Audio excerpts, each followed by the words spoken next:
So it's a weekday evening here on the Isle of Wight, and I've been invited out with PD Chase, that's Police Dog Chase, and of course his handler, PC Kelly Bartle. We're going to learn more about what they get up to and what kind of things the police dogs get called out to. So let's go and see what it's all about.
So we've just had our first call of the evening, and fortunately a satisfactory result.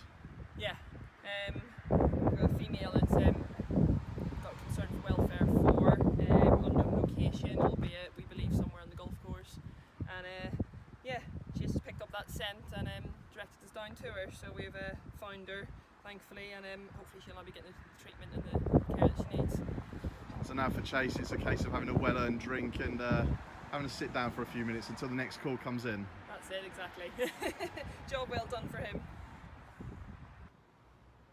So I'm here back in Newport now after that call, and after spending time with the police this evening here on the Isle of Wight, with PC Kelly Bartle and PD Chase, a police dog who was amazing. As soon as that call came in, you could see the switch in both Kelly and Chase. Actually, there was that urgency to get to this incident. The blue lights were on, the sirens were kind of blaring, and they wanted to get there as quickly as they could. As soon as we did get there, Chase, that was it, straight in the game. His nose sent aiming to get this person and find this person as quickly as they could. Fortunately, it was a satisfactory outcome.